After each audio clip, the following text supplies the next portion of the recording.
better look out!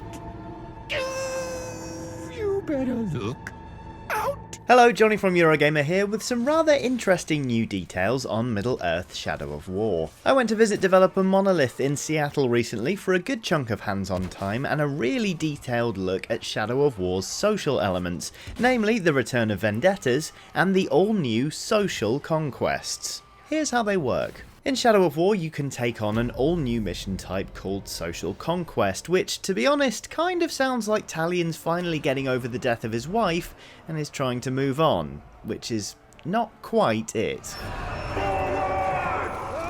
In Social Conquest, you take a captured fortress and set it up however you like, installing your favourite captains and, of course, the all-important Overlord. As you do this, you can use some of the in-game currency to add additional upgrades, strengthening your forces yet further. And once you're happy with it, you can share it online for other people to assault. It's a bit like putting Pokemon in a gym in Pokemon Go, only with swords and decapitations. Whether you share your own fortress online or not, you are of course free to undertake these missions yourself.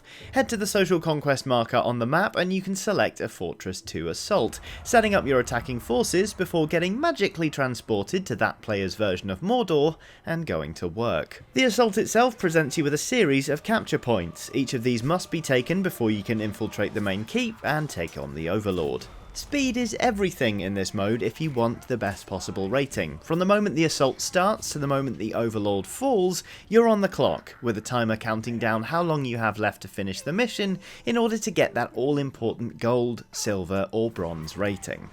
So that timer really is an all-important consideration as you set about the place. You can capture these points in any order, for instance, but the speed with which you take each one is determined by how many friendly units are in the capture zone itself. So while you can charge off for a series of exciting solo captures way behind enemy lines, this may not be the most efficient way of doing things. The points themselves are defended, of course, by enemy foot soldiers and whatever captains the player who owns the fortress has installed. They'll fight you tooth and nail, though they won't be able to retake a capture point once it's fallen to your forces, which makes things a bit more straightforward. Once the enemy captains are weak enough, you can brand them if you like, but you won't be able to bring them back into your version of Mordor once the conquest is over. You can get them to stay and fight for you during the rest of the mission though, so it's still worth doing.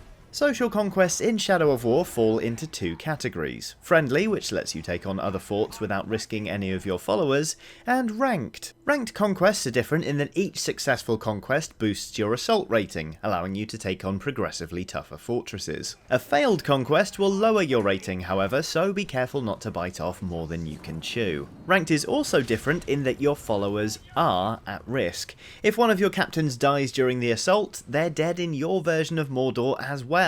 So if you're going to take on a particularly tricky fortress, you best make sure you're prepared to take that risk. Let us for a moment entertain the fantasy that you do capture this fortress.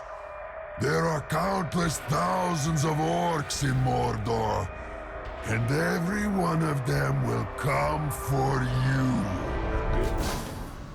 Completing a conquest doesn't just increase your rank, however. You'll get a conquest loot chest, gifting you followers and other goodies, but you'll also earn spoils of war, so while offering a nice bit of competition between Shadow of War players, social conquests also help out with the rest of the game, letting you earn loot and get stronger.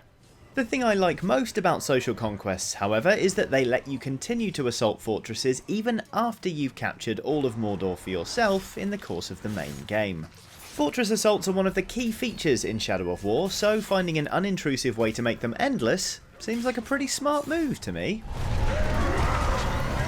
But as I mentioned at the start of this video, social conquests aren't the only way to get involved in other players' Mordors. If you and your friends played Shadow of Mordor, chances are you will have been offered up a Vendetta or two. These were opportunities for you to avenge a pal's untimely demise by summoning the orc that killed them and doing them a murder. While I unfortunately don't have any footage to show you, I'm pleased to say Vendettas are making a return to Shadow of War with some key differences. The first of these being where the fight takes place. While in Shadow of Mordor you would summon the enemy to your instance of the game, in Shadow of War you're the one who's taking a little trip. Just like social conquests, starting a Vendetta teleports you to the other player's version of Mordor. with their Nemesis system and all. The Vendetta missions themselves have also been beefed up a bit, whereas before you just needed to find and kill the target, they're now more like the War Chief missions from Shadow of Mordor. You have to complete an objective, such as killing a bunch of revelers, in order to draw out the target before then doing them in and reaping the rewards. Successfully completing a Vendetta mission not only gives you something in return, in fact, but it also rewards the player you're avenging. Finishing a Vendetta gives you a special Vendetta loot chest, but it also notifies the player you've avenged and gives them some spoils of war, making sure everybody wins. If you're successful, that is. When you take a look at the Vendetta, you'll see each target has a kill counter showing how many Talions it's defeated, as was the case in Shadow of Mordor. You only get one crack of the whip with each Vendetta, so get it wrong, and I'm afraid that's it. You're just another number.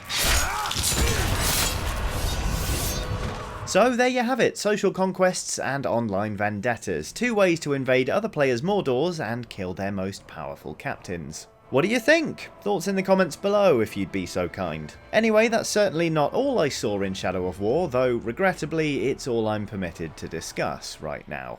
There'll be plenty more for you to watch over the next couple of weeks, however, so make sure you're subscribed to Eurogamer so you don't miss a thing. There are lots of other Mordor-related videos to watch while you're waiting, of course, and there should be some of those on screen now. Many thanks for watching, and have a lovely day.